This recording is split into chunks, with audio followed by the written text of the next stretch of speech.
Hello, my friends, and welcome back. Thank you very much for being with me again today. A little update from the Middle East with some pictures showing some destruction at one Israeli airfield caused by the Iranian missiles. Somehow they didn't get them all down, as they claim.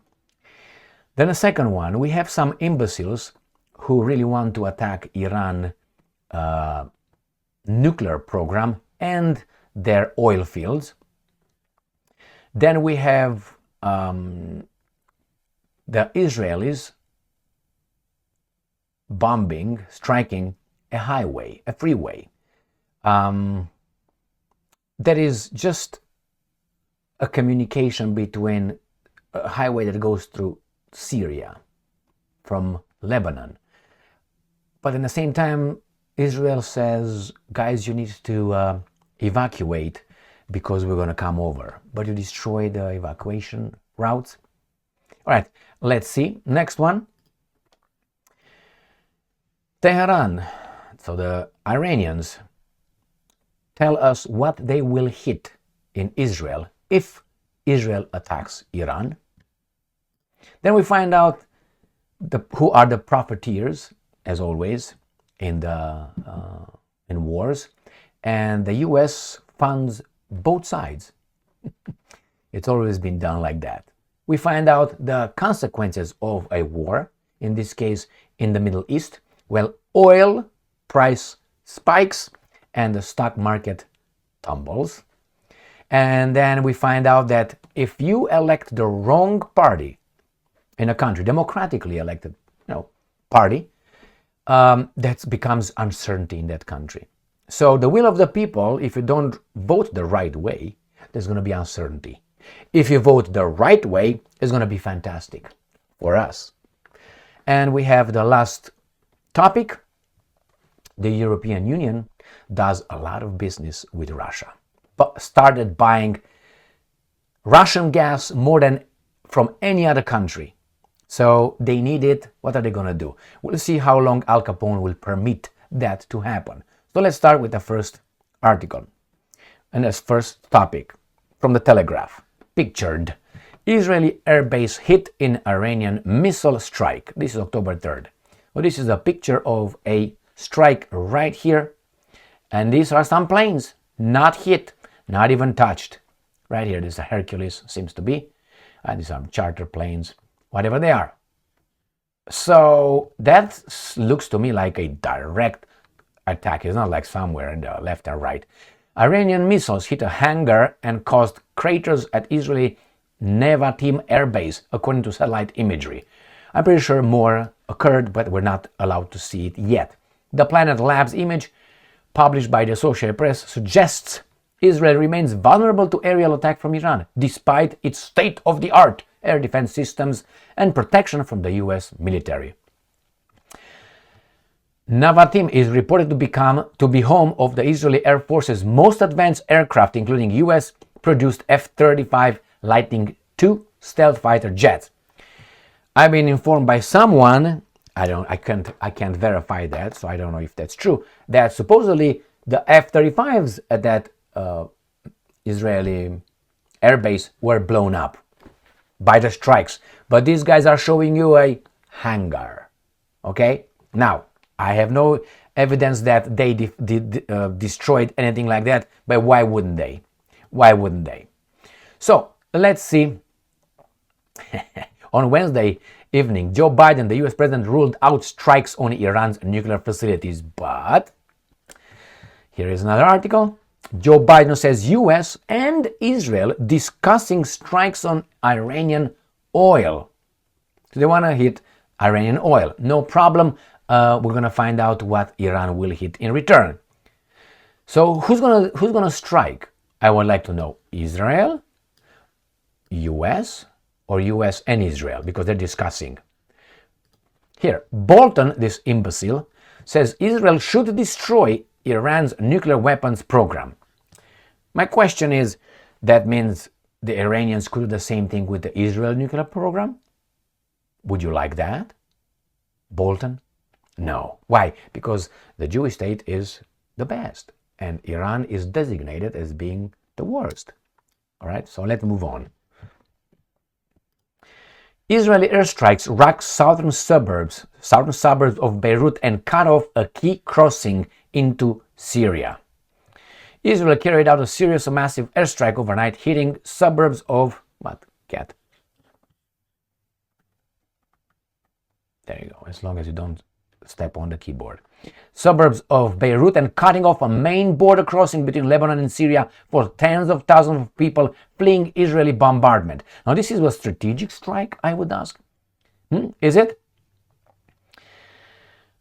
My friends.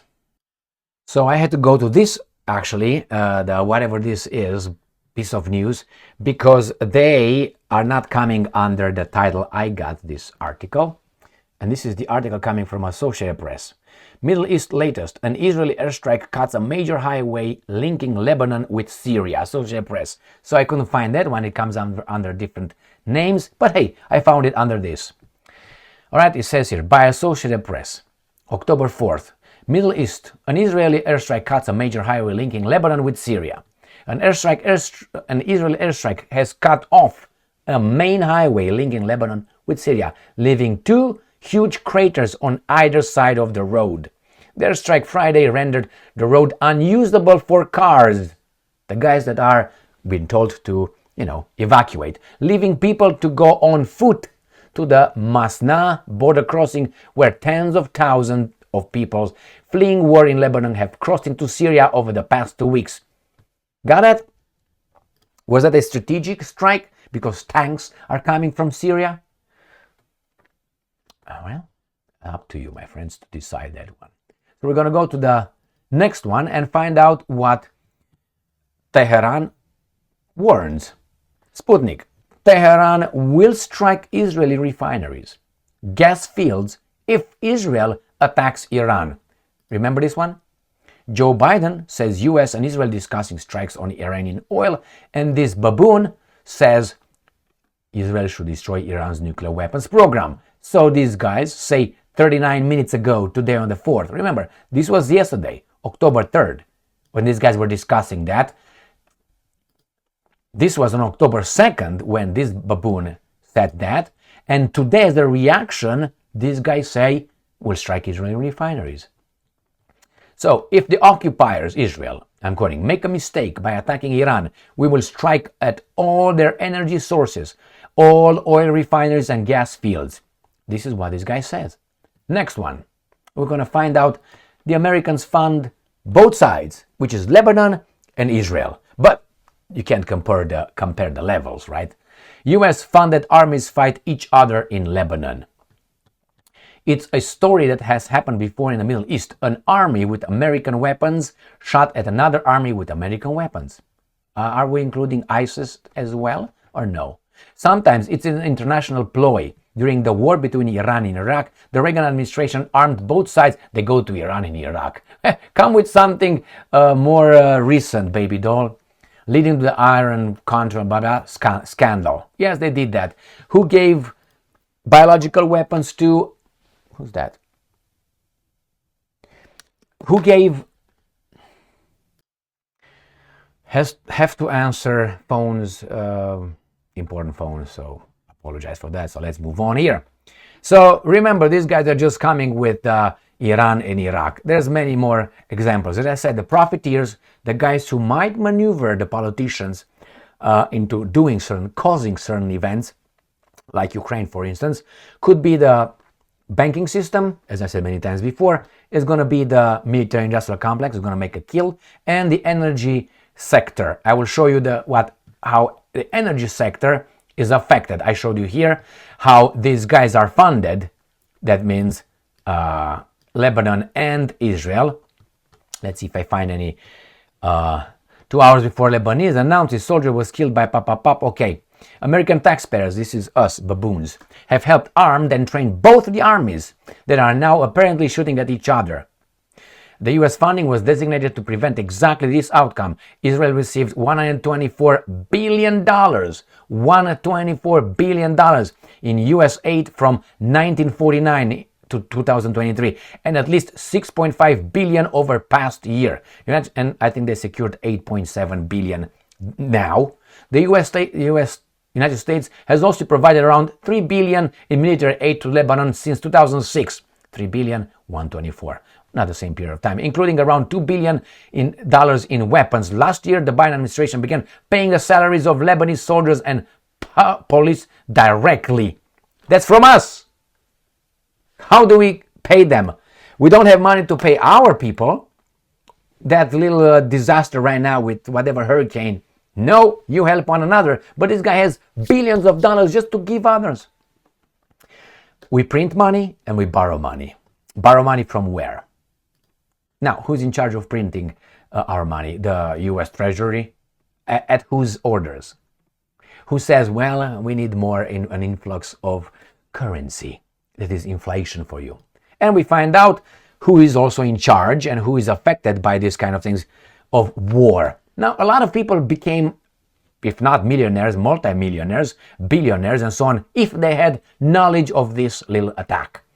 Oil price spikes and stocks tumble as Iran launches missile strike. Do you know how many people can have previous knowledge of the attack and spread the word to their friends and their friends to their friends to work within certain industries, and then they become famous? Have you heard Mr. Zuckerberg surpassed Jeff Bezos as richer than Jeff Bezos?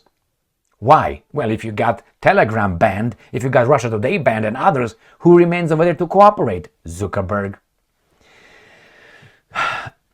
As Henry Ford the first, that evil guy that I like, I went to his grave a few days ago. I made a video on that one. Said, if you give those guys the same opportunity, you make sure that they stick to the rules like everyone else, and they don't cut corners, they're not gonna be special. They're not gonna be just, oh, they have something with the money, I don't know what. They have this kind of connections from the governments into the stock market, and they are just somehow very good investors. They have some a feel for the money. Henry Ford said, no, that's not true. It's something else. Keep them to the same rules. Make sure that they follow the rules, and they will not excel as they do somehow. You know who I'm talking about? If you don't know, you got a long way, man. Anyway, so let's see what happened here. Some people made billions here. Remember Soros, the philanthropist? All right. Oil prices jumped and stocks tumbled on Tuesday after Iran fired an estimated 180 missiles at Israel in retaliation for the ground invasion of southern Lebanon. And not only, it was for killing those guys.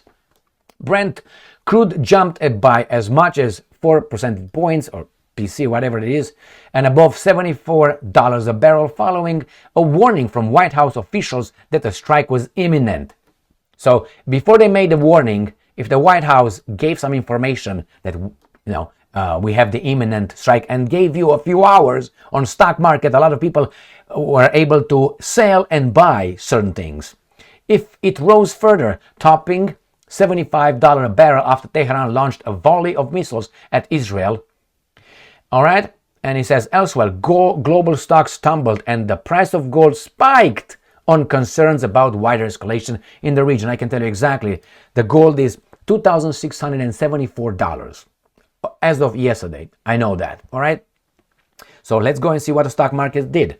The Pan-European Stocks 600 index closed down 0.4 PC, while the S&P 500 dropped 0.9% on Wall Street. Gold jumped as much as 1.3%, 2,673. When is this was done? This is October 1st. Okay, so I got it from yesterday. It was 2,674. Near its record high. The Israeli shell. So my friends, what do you think?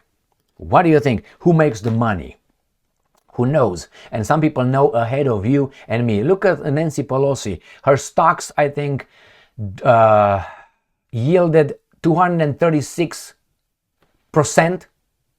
So that is when you go on the stock market, I think the stock market has an average in time of about 6%. And gold the same way. Not in the past year. Gold way surpassed the, I know that for a fact, the stock market. But nevertheless, so Nancy Pelosi. So she had 230 something percent. No inside trading, no. But she was just lucky. I made a video on that showing you about 10 politicians from the House and from the Senate being just lucky. Just lucky, man. Something that would not happen to you consistently. You gotta wake up. And let's see what do we have here. When you don't vote the right way, you're gonna have problems. People will punish you economically for not voting the right way. Not for not creating the economic environment. No. For having an ideology that will not affect your economic environment. Austria faces uncertainty after historic far-right election win. You got this? This is all you need to know. Don't vote far-right. Your life will be fantastic and certain. You're going to continue to be a modern economic slave. Congratulations. Join the club. And we're going to go now to the last article, which shows again some make profit. Sputnik, Russia boosts gas deliveries to Europe, outpacing US as energy crisis deepens. So the US liquefied natural gas at 3.5 times, sometimes 4 times premium price versus the Russian gas lost, it seems like. Europe again needs it. How are you going to make it? Start farting more? You can't. Renewable energy now. Give me something to eat, I'm going to fart. It's renewable right there. Disruption of Russian gas supplies due to Western sanctions on Moscow over Ukraine have left Europe grappling with spiraling inflation and surging energy bills, according to the Russians. Russia has once again overtaken the US in terms of gas supplies to the EU in the third quarter, while taking the highest market. The cat brought a toy here. You brought a toy? In a minute. We're going to play in a minute. Why don't you bring it here? Oh, you're going to kill that little toy. Kill that little toy. While taking the highest market share in 9 quarters, according to Sputnik analysts of data from the Bruegel think tank that specializes in economics.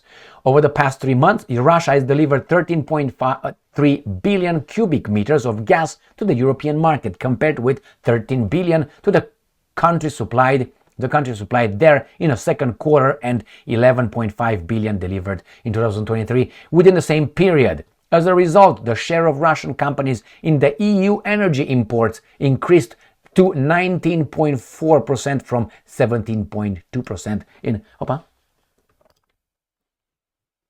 You want to play, right? You want to play? You want to play, motherfucker? You want to play? Okay. In a minute. Yeah, give me some. Okay. Oh, don't destroy shit. All right. Here he is.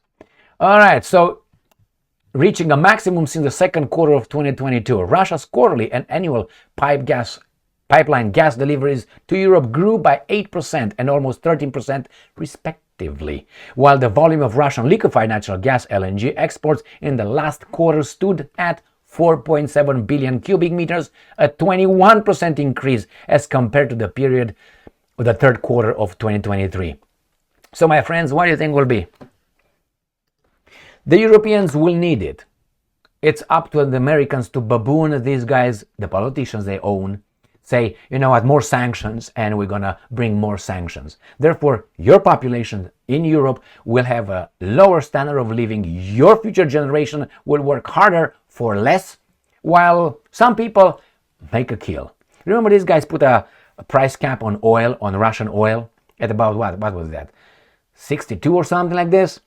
I read somewhere that if Israel hits Iran oil fields, the barrel will jump from 74 or how much it was over there to 150, about $150 a barrel. You know what it would be? We're going to have elections soon. How are these guys going to solve that? I tell you how. You know how they're going to do it? They're going to subsidize that. That means the government will pay the increased premium. You know how? Printing money, putting zeros for a while until the elections go, and to keep the price down. And after the elections go, guess what happens? You're going to take that out and you're going to pay the real amount of money. On top of that, the American oil, national oil reserves, strategic oil reserves in what? In Texas and Louisiana or Alabama, one of these two. I always make a confusion, which is about, no, it is 713 billion, million, 714 million barrels. These guys sucked more than half out of that. They will do that for a while until the elections are over, and then they will give you the real state of Kamala Harris and Joe Biden's garbage. All right, my friends, here it is. Now we know who the profiteers are and who can make some profit if they have the knowledge a minute ago. Remember that story with Anshel, whatever his name is, Rothschild in London when Napoleon lost in Waterloo? Remember that one? It's a story. I don't know if that's true. His courier came from Waterloo before the official courier and informed Mr. Rothschild that Napoleon lost. And he said, okay, guys, Napoleon won. And then he bought from everybody else who was selling. And then when the courier came, the official courier said, no, Napoleon lost. This guy had all the stocks over there, and he looked at the Bank of England and said, I own you. This is a story. It's not the truth. Go and look into it. Thank you very much for being with me again today. Very interesting. I use Zuckerberg, I use Soros, now I use Rothschild. I didn't use Zelensky Stein. Thank you very much for being with me again today. Stay strong, stay smart, look for the truth, and be just.